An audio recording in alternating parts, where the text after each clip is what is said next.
جہاں سب تمہارا انتظار کر رہے ہیں. چچا چچی دادا سب ہیں وہاں. زاویار کے کہنے پر حرم کا چہرہ تاریک ہونے لگا. نہیں میں نہیں جاؤں گی, میں گھر نہیں جاؤں گی. وہ باقاعدہ رونے لگی. ریلیکس حرم, آج تمہارے ساتھ کچھ غلط نہیں ہوگا. زاویار نے اسے سمجھانا چاہا.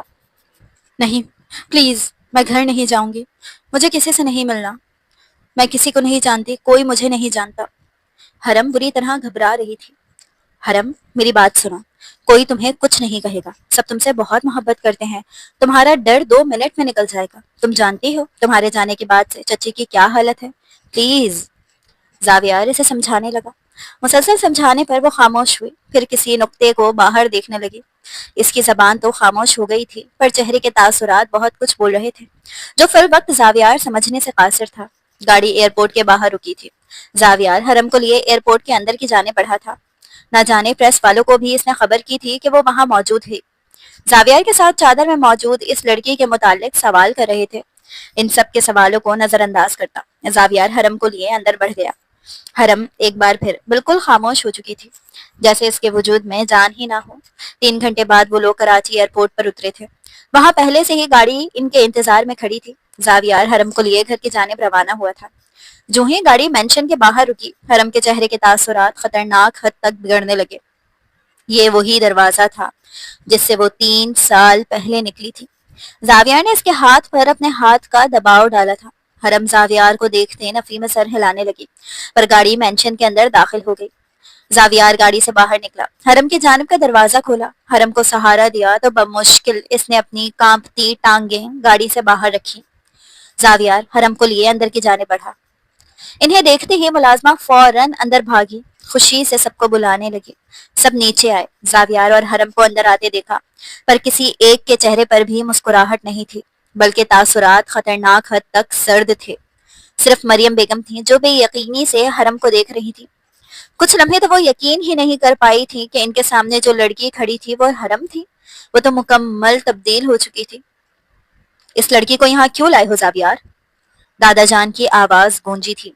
زاویار جو اب تک مسکرا رہا تھا, دادا جان کی بات پر مسکراہٹ سنتی تھی. کیا مطلب؟ اسے کیوں لایا ہوں؟ آپ شاید اسے پہچانے نہیں دادا جان, یہ حرم ہے. زاویار نے خوشی سے بتایا. یہ حرم نہیں زاویار, یہ نیلم ہے. اس کے کرتوتوں نے اسے نیلم بنایا ہے, اور اب ہم اسے قبول نہیں کر سکتے. دادا جان نے سختی سے کہا. ارباز خان زادہ نظریں جھکائے کھڑے تھے. مریم بیگم بے یقینی سے اپنے سسر کو دیکھ رہی تھی. نگہت بیگم کے ماتھے پر بھی زاویار کے ہاتھ میں حرم کا ہاتھ دیکھتے گہرے بل تھے. یہ کیا بچوں جیسی باتیں ہیں دادا جان؟ جو ہوا اس میں اس کا کوئی قصور نہیں تھا, صرف ایک چھوٹی سی غلطی ہوئی تھی. آپ لوگ تو بڑے ہونے کا ثبوت دیں. میں تو سمجھا تھا آپ لوگ حرم کو دیکھتے. زاویار کی بات مکمل نہیں ہوئی تھی جب نگہت بیگم غصے سے بولی تھی. سب سے پہلے تو زاویار تم اس لڑکی کا ہاتھ چھوڑو. نگہت بیگم کے کہنے پر زاویار نے نا سمجھی سے اپنی ماں کو دیکھا. کم از کم وہ ان سے یہ توقع نہیں کر رہا تھا. تم نے سنا نہیں تمہاری ماں کیا کہہ رہی ہے؟ حمید خانزادہ نے بھی بات میں حصہ لیا. مریم بیگم سب کو نظر انداز کرتے حرم کی جانب بڑھنے لگے, جب ارباز خانزادہ نے ان کی کلائی پکڑ لی. ارباز, آپ بھی ان سب کی طرح؟ مریم بیگم نے بے یقینی سے پوچھا. ارباز خانزادہ کی نگاہیں سخت ہو گئیں. تمہاری بیٹی مر چکی ہے, یہ تمہاری بیٹی نہیں ہے, سمجھ لو مر گئی تمہاری بیٹی. ارباز خانزادہ نے سختی سے کہا, اور چہرہ پھیر گئے. مریم بیگم کا ہاتھ اب تک ان کی گرفت میں تھا. کتنی گھٹیا سوچ کے مالک ہیں آپ سب, مجھے یقین نہیں آ رہا. دادا جان, بابا سائیں, چاچا سائیں, یہ آپ لوگوں کا خون ہے, آپ لوگوں کی اولاد. زاویار نے بے یقینی سے کہا, جب دادا جان غصے سے چلائے. ان کا بی پی بڑھنے لگا. جانتے بھی ہو باہر کیا چل رہا ہے؟ نیوز دیکھی ہے تم نے؟ ہر نیوز چینل پہ یہ خبر چل رہی ہے کہ زاویار خانزادہ کی کزن حرم خانزادہ کوٹھے سے ملی ہے. 3 سال سے جو گمشدہ تھی وہ جسم فروشی کے اڈے پر جسم فروشی کر رہی تھی. لوگ تھو تھو کر رہے ہیں. اس کے ملنے کی خبر سے بہتر تھا کہ اس کی موت کی خبر ملتی. دادا جان نفرت انگیز لہجے میں بولے تو زاویار کے پاس کہنے کو کچھ نہ بچا, جبکہ حرم ساخت و جامت جیسی آئی تھی ویسی کھڑی تھی. اس کی نگاہیں جھکی ہوئی تھی. نگہت بیگم غصے سے آگے بڑھی تھی. زاویار کے ہاتھ سے حرم کا ہاتھ اس طریقے سے جھٹکا تھا کہ ان کا ہاتھ غلطی سے بھی حرم کو نہ چھوئے.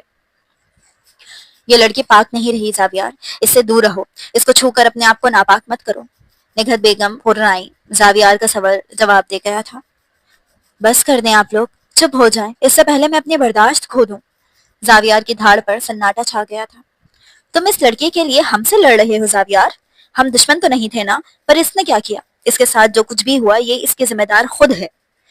نگہت بیگم ایک بار پھر زہر اگل رہی تھی۔ بس کر دیں بھابھی، میری حرم کی جگہ آپ کی نیہا بھی تو ہو سکتی تھی، مریم بیگم نے تڑپ کر کہا تھا۔ چپ کرو مریم، خبردار اگر نیہا کا مقابلہ حرم سے کیا تو۔ میری بیٹی شروع سے اپنی حدود جانتی تھی، اگر حرم نے بھی اپنی حدود سمجھی ہوتی نا تو حالات یہاں تک نہیں پہنچتے۔ نگہت بیگم کے کہنے پر مریم بیگم پتھر ہوئی، وہ صفاق عورت کو دیکھنے لگی۔ بہت اچھے خیالات ہیں آپ کے ماموں، پر میں آپ کے خیالات سے اختلاف رکھتا ہوں۔ آپ خاموش ہو جائیں، حرم کو آپ لوگ قبول کریں یا نہ کریں، میں قبول کر چکا ہوں۔ زاویہ نے بات ختم کرنی چاہی تھی، وہ حرم کی بگڑتی حالت دیکھ رہا تھا۔ تم قبول کر بھی لو تو ہم قبول نہیں کریں گے زاویہ، تم سوچنا بھی نہیں کہ میں حرم کو قبول کروں گی، بلکہ میں اب تمہارا حرم سے دوبارہ ملنا بھی برداشت نہیں کروں گی۔ بہت جگہ ہے جہاں بے سہارا لوگ رہتے ہیں، اسے وہاں چھوڑو یا میری بلا سے مار دو، پر تم دوبارہ حرم کے آس پاس بھی نظر نہیں آؤ گے۔ اس کی نحوست تمہیں بھی کھا جائے گی، غلیظ لڑکی جس کے وجود پر نہ جانے کتنے۔ ابھی نگہت بیگم نے اتنا ہی کہا تھا جب زاویہ نے اپنی شال اتار کر حرم کے کندھوں پر پھیلائی تھی، اور اس کا یہ عمل سب کو سوکھ کر گیا تھا، خود حرم کو بھی۔ حرم بے یقینی سے نگاہیں اٹھاتے زاویار کو دیکھ رہی تھی۔ زاویار نے اس کے اوپر اپنی شال ڈالی تھی، یہ کوئی معمولی بات نہیں تھی۔ میں نے اس کے اوپر اپنے لباس کا حصہ ڈالا ہے، اس کا مطلب سمجھتے ہیں نا آپ سب؟ اب میرے لباس کو کوئی گندا کرنے کی کوشش کرے گا تو میں برداشت نہیں کروں گا۔ زاویار نے انگلی اٹھا کر وارن کیا یا تنبیہ کی۔ ٹھیک ہے، اگر تم اس لڑکی کو اپنی چادر پہناؤ گے تو میرا تم سے رشتہ ختم زاویار، بلکہ گھر میں سب کا رشتہ تم سے ختم۔ نگہت بیگم نے روتے ہوئے کہا۔ ٹھیک ہے، پھر آپ لوگ کل میری فاتحہ کر دیجئے گا۔ یہ کہتے ہوئے اس نے حرم کا ہاتھ پکڑا تھا اور غصے سے حرم کو کھینچتے ہوئے وہاں سے باہر نکلا تھا۔ حرم کو واپس گاڑی میں بٹھاتے وہ نگہت بیگم کی چیخ و پکار کو مکمل نظر انداز کر گیا تھا۔ گاڑی مینشن سے باہر نکلتی ایک بار پھر سڑک پر دوڑنے لگی تھی۔ زاویار حرم کو لیے اپنے دوسرے گھر میں آیا تھا جو کاروباری ضرورتوں کے لیے تھا۔ حرم کو اندر لاتے سے صوفے پر بٹھایا تھا اور خود حرم کے سامنے بیٹھ کے اپنا سر ہاتھوں میں تھام گیا تھا۔ جو ہوا اس کی توقع زاویار کو بالکل نہیں تھی، جو اس نے سوچا تھا سب کچھ اس کا الٹ ہوا تھا۔ میں نے کہا تھا مجھے نہیں جانا، میں جانتی تھی کوئی مجھے قبول نہیں کرے گا۔ حرم نے تلخی، بے بسی اور بہت سارے ملے جلے جذبات سے کہا۔ افسوس اور حیرت تو مجھے چچا سائیں پر ہو رہی ہے، وہ کیسے تمہیں دھتکار سکتے ہیں؟ تم تو ان کی اولاد ہو، ان کا خون۔ میں سمجھا تھا وہ تمہیں سینے سے لگائیں گے، انہوں نے بہت ڈھونڈا حرم تمہیں، میں نے انہیں تمہارے لیے تڑپتے دیکھا تھا۔ زاویار ضبط و افسوس سے کہہ رہا تھا۔ حرم نے زور سے اپنی آنکھیں میچی، لب کچھ کہنے کو پھڑ پھڑائے پر سمجھ نہ آیا کیا کہے۔ زاویار صوفے سے کھڑا ہوا، قدم آگے بڑھائے ہی تھے کہ حرم کی آواز پر قدم تھبے۔ قبول کر لیتے شاید اگر 1.5 سال پہلے مجھ سے نہ ملے ہوتے۔ حرم کی بات پر زاویار نے ناسمجھی سے حرم کو دیکھا، فوراً حرم کے مقابل بیٹھا۔ تم کہہ رہی ہو چچا تم سے 1.5 سال پہلے ملے تھے؟ زاویار کی آنکھیں بے یقینی کی کیفیت میں پھیلی تھی۔ ہاں، تلخ مسکراہٹ حرم کے ہونٹوں پر جھلکی۔ کہاں؟ زاویار کو ابھی یقین نہیں آ رہا تھا۔ کوٹھے پر۔ بات کرتے ایک بار پھر حرم کا لہجہ بھیگنے لگا تھا۔ چچا کو معلوم تھا تم کوٹھے پر ہو؟ وہ تم سے ملنے کوٹھے پہ آئے تھے؟ زاویار کے ماتھے پر بل پڑے تھے۔ اگر ان کو معلوم تھا تو کچھ بتایا کیوں نہیں؟ حرم کا بازیاب کیوں نہیں کروایا؟ اس سوال نے زاویار کو جھنجھوڑ دیا۔ وہ مجھ سے ملنے نہیں آئے تھے، بلکہ لاہور کے کوٹھے پر کمسن حسن تلاش کرنے آئے تھے جب انہیں نیلم کے کمرے میں بھیجا گیا۔ حرم نے کہتے صوفے کی کشن کو اس طرح نوچا تھا کہ ناخن اس میں گڑنے لگے تھے۔ البتہ زاویار کا وجود تو پتھر ہو چکا تھا۔ وہ نیلم کے کمرے میں آئے تھے پر مجھے پہچان نہیں سکے تھے، کیونکہ میں حرم جیسی دکھتی ہی نہیں تھی، پر انہیں مجھے پہچاننا چاہیے تھا نا، ایک لوٹی بیٹی تھی میں ان کی۔ آنسو آنکھ سے نکلا، بظاہر جو آنسو پانی لگ رہے تھے ویسے خون کے آنسو حرم کے اندر اتر رہے تھے۔ انہوں نے میرا بازو پکڑا تھا نیلم سمجھ کر، مجھے زندگی میں پہلی بار اپنے باپ سے گھن آئی تھی۔ حرم کے الفاظ پر زاویار نے اپنا سر جھکاتے آنکھیں میچ لیں۔ میں نے انہیں پکارا، وہ مجھے پہچان گئے، انہوں نے حیرت سے مجھے پیچھے کیا۔ میں سمجھی تھی مجھے جاننے کے بعد وہ مجھے سینے سے لگائیں گے، پر وہ ایک ایسی لڑکی کو اپنی بیٹی قبول نہیں کر سکتے تھے جو 1.5 سال سے کوٹھے پر تھی۔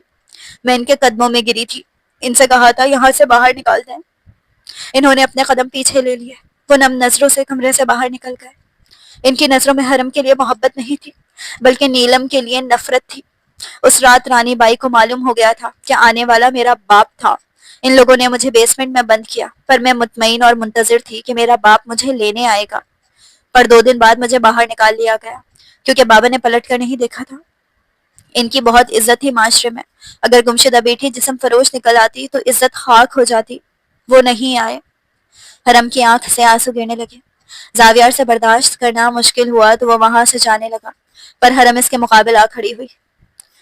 میں جسم فروش کہلائی، پر بابا کیا کہلائیں گے؟ حرم کا سوال کربناک تھا۔ اس رات اگر بابا کو میں گندگی کا ڈھیر لگی تو ان کو اپنا آپ کیا لگا؟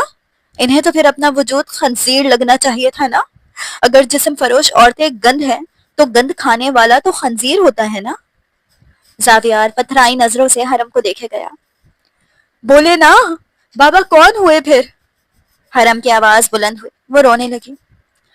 سزا تو دونوں کے لیے برابر ہے نا۔ جو سزا بد نظر عورت کے لیے وہی بد نظر مرد کے لیے ہے، جو سزا زنا کرنے والے مرد کے لیے ہے وہی سزا زنا کرنے والی عورت کے لیے ہے۔ تو دنیا کے ہر معاشرے میں مرد سرخرو کیوں ہو جاتا ہے؟ میں تو مظلوم تھی، مجھے زبردستی وہاں رکھا گیا تھا، مجبور کر کے زبردستی وہ کام کروایا گیا تھا۔ پر بابا، وہ تو اپنی مرضی سے وہاں آئے تھے، اپنی مرضی سے وہ کام کرتے تھے، تو وہ پھر عزت دار کیسے ہو گئے؟ وہ چلائی۔ حرم پلیز۔ زاویار نے اسے خاموش کروانا چاہا۔ کیوں پلیز؟ کیوں؟ سزا خالی مجھے کیوں؟ بابا کو کیوں نہیں؟ بابا جیسے مردوں کو کیوں نہیں؟ وہ تو شکر ہے نا کہ اللہ نے محشر بنایا ہے، اگر محشر نہ ہوتا تو کسی کو انصاف ہی نہیں ملتا، کیونکہ یہ دنیا کی عدالت تو ظالم کا ساتھ دیتی ہے۔ پر میں بہت مطمئن ہوں، میں زندگی میں اپنی اذیت کے بدلے نہیں لے سکتی، پر مجھے یقین ہے محشر میں میرا اللہ کسی کو نہیں بخشے گا۔ اس کی عدالت میں ناانصافی نہیں ہوتی۔ حرم روتے ہوئے کمرے میں بھاگی تھی، جبکہ زاویار نے سانس لینا محال ہو گیا تھا۔ آنکھ آنسوں سے کنارے سے نکلتا داڑھی میں جذب ہوا تھا۔ اپنی آنکھوں پر سن گلاسز لگاتے وہ گھر سے باہر نکلا تھا۔ گھر چلو۔ زاویار کے حکم پر ڈرائیور نے گاڑی سٹارٹ کی تھی۔ گاڑی گھر کے پورچ میں رکی۔ زاویار نے گہری سانس لی اور اندر کی جانب بڑھ گیا۔ فائقہ بیگم گھر آئی ہوئی تھی۔ نیہا بھی ایک صوفے پہ بیٹھی تھی اور درمیان بچے کی شاہ رکھی تھی۔ گھر کے تمام افراد وہی موجود تھے۔ سب کے ہونٹوں پر مسکراہٹ تھی، صرف مریم بیگم وہاں نہیں تھی۔ کیسے ہے چچا جان؟ وہاں بیٹھتے سب کو نظر انداز کرتے زاویار ارباز خانزادہ سے مخاطب ہوا تھا۔ ویسے نیلم کیسی لگی تھی آپ کو؟ زاویار نے سن گلاسز اتارتے سوال کیا تو ارباز خانزادہ کے چہرے کا رنگ اڑا۔ دادا سائی نے ماتھے پر بل ڈالے اپنے پوتے کو گھورا۔ تم یہاں کیوں آئے ہو؟ کہا تھا نا جب اس لڑکی سے تعلق رکھو گے تب تک یہاں قدم نہ رکھنا۔ دادا جان نے اٹل لہجے میں کہا۔ دادا سائی، گھر صاف کرنا ہے تو مکمل صاف کریں نا، آدھے گھر میں گندگی رکھیں گے تو بدبو پھر بھی پورے گھر میں ہی پھیلے گی۔ زاویار نے چبھتے لہجے میں کہا۔ نگاہیں ارباز خانزادہ پر جمی تھی۔ اپنی بکواس بند کرو، کیا مطلب ہے ان سب باتوں کا؟ ارباز خانزادہ غصے سے غرائے۔ ان کی چیخ پر مریم بیگم کچن سے نکلتی باہر آئیں۔ مطلب بھی میں بتاؤں؟ نیلم یاد ہے چچا سائی یا بھول گئے؟ زاویار نے طنزیہ مسکراتے پوچھا تو ارباز خانزادہ غصے سے اس کا گریبان پکڑ گئے۔ اپنی بکواس بند کرو۔ ارباز خانزادہ دانت پیستے غرائے۔ گھن تو آئی ہوگی نا خود سے، جب غلطی نیت سے اسے چھوا، راتوں کو نیند نہیں آتی ہوگی نا۔ زاویار خانزادہ ٹھنڈے ٹھار مسکراتے لہجے میں بولا۔ ارباز خانزادہ کا ضبط جواب دے گیا۔ زاویار کے منہ پر زوردار تھپڑ رسید کیا۔ Shut up! ارباز خانزادہ چلائے۔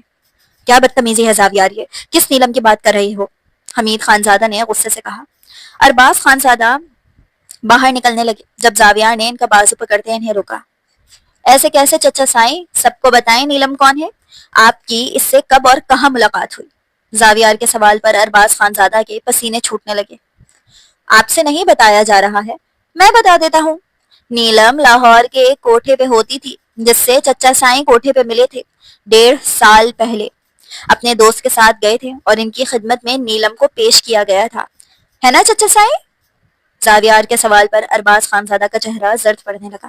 کچن کے دروازے پر کھڑی مریم لڑکھڑاتے قدموں سے واپس آئی۔ شوق لگا؟ شریف النفس چچا سائیں کوٹھے کی رونقیں لوٹنے گئے تھے، پر اصل جھٹکا آپ کو نیلم کے بارے میں جان کے لگے گا۔ آپ لوگوں کو پتا ہے نیلم؟ زاویار نے اتنا ہی کہا جب چچا سائیں نے زور سے اس کا بازو پکڑا۔